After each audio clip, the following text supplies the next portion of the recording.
Remember Disney XD?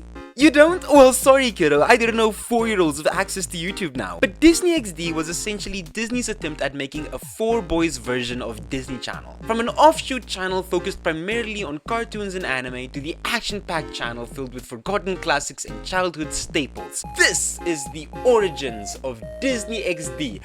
Why have so many of their actors been arrested? As mentioned in the introduction, Disney XD's predecessor was Toon Disney, a 24-hour cable channel owned by Walt Disney that primarily focused on animated children's shows. This was a byproduct of Disney trying to center Disney Channel more around family-friendly sitcoms, game shows, and child-friendly talk shows. Toon Disney had very minimal live-action programming, with a format similar to Cartoon Network, Boomerang, and Nicktoons. Popular shows from Toon Disney include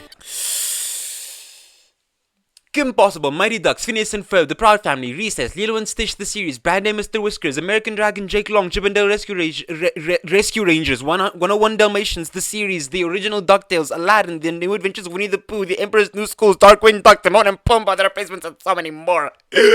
Although most of their programming was catered for children between the ages of 2 and 11, they had a nighttime block aimed towards children between the ages of 6 and 15 called Jetix. This sounds extremely similar to another channel that I'll probably make a video for one day. Jetix is accredited to introducing a lot of people to Eastern content like anime and the Power Rangers, as well as hosting a large amount of Latin American programming. Come August 6, 2008, Disney ABC Television Group would announce that Toon Disney will be replaced in early 2009 with a channel only focused on children's ages 6 and up, which brings us to the main topic of discussion for today's video. Why did my brain stutter for like a second? Ceasing broadcast on February 13th, 2009, Toon Disney and Jetix got its official rebrand known as Disney XD, with the first show to ever be broadcast on the channel being Phineas and Ferb. Phineas and Ferb? Wow! Phineas and Ferb, because of course it was Phineas and Ferb! According to the president of entertainment for Disney Channel Worldwide, Gary Marsh, the XD in Disney XD stands for absolutely nothing. He just chose it because it looked cool.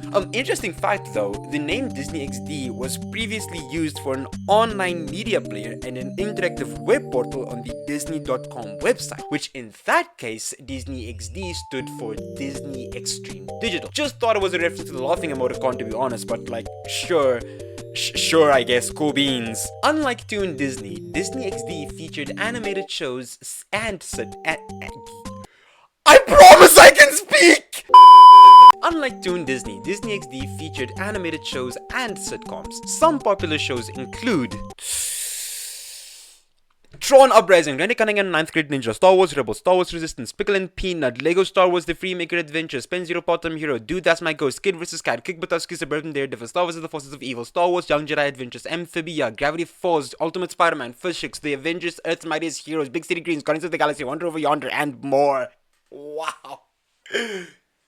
All of these cartoons never really popped off in popularity, but a lot of them gained really small cult fan bases, like for example, Randy Cunningham, 9th Grade Ninja, and Star vs. the Forces of Evil. Whereas other cartoons got a lot more popularity, like Gravity Falls and Amphibia. There were of course the forgotten shows like Max Steel, Slug Terror, Right Now Kapow, Star Wars The Droid Tales, and Boyster, and a lot more. And then there were like the really bad cartoons like Pickle and Peanut, but like I want to get something off my chest real quick. If Pickle and Peanut was a YouTube web series, it would have a lot more love.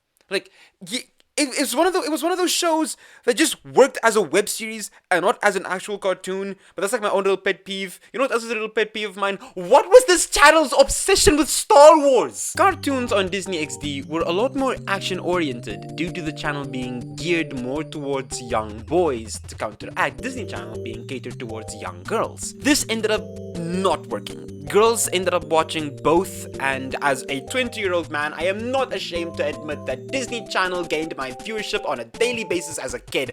Austin and Ali saw me regularly. Trish is best girl. A core difference between Disney XD and Toon Disney was that Disney XD also showcased sitcoms and other live action shows very prevalent. Some of these include, thank goodness these are a lot less, Lab Rats, Mighty Med, Lab Rats Elite Four, Zeke and Luther, I Didn't Do It, I'm in the Band, Crash and Bernstein, Gamers Guide to Pretty Much Everything, Kickin' Pair of Kings, The Sweet Life of Zack and Cody, The Sweet Life on Turk, Aaron Stone, Even Stevens, Mechix 4, Corey in the House, Mr. Young, So Random, and more.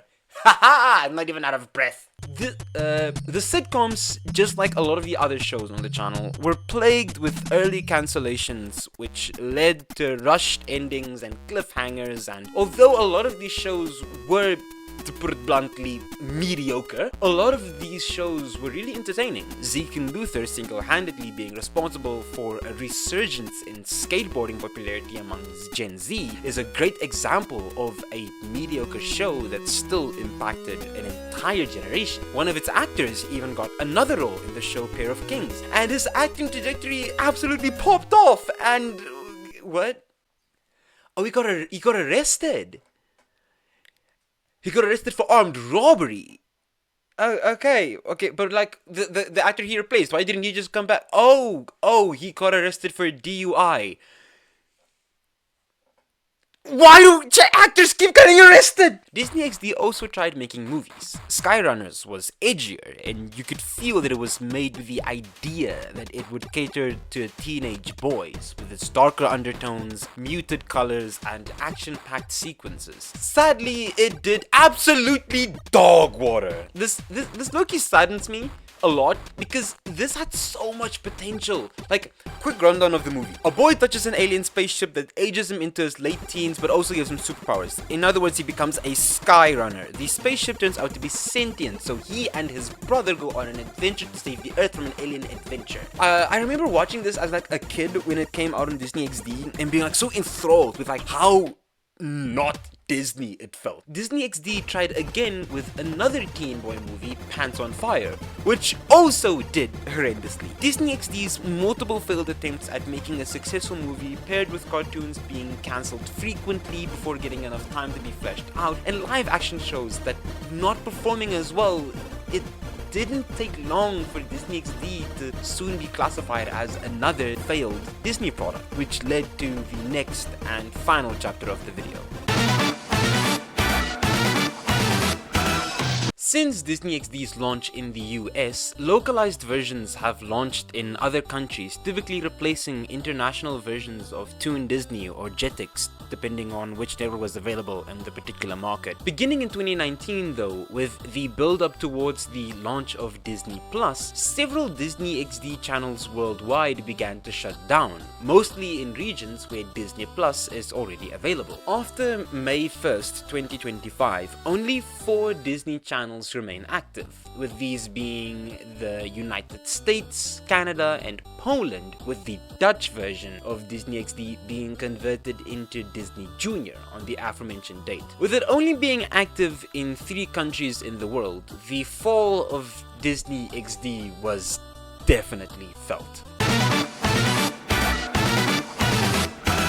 Disney XD was an honorable attempt at making Disney Channel for boys, with action-packed cartoons, extreme sports-centered sitcoms, and movies catered towards teenage boys, and yet accidentally still gaining a varied audience. The impact of this channel can still be felt to this day, with strong cult fan bases running rampant on the internet. I hope you enjoyed this video. Remember to like, share, and subscribe. Follow me on Twitter, follow me on TikTok. All the shorts I post on YouTube, I post on TikTok like a day or 2 or even 3 earlier. So yeah, please subscribe. Watch my stuff. Peace, love, positivity. Bye, Felicia. I still don't know how to end a YouTube video.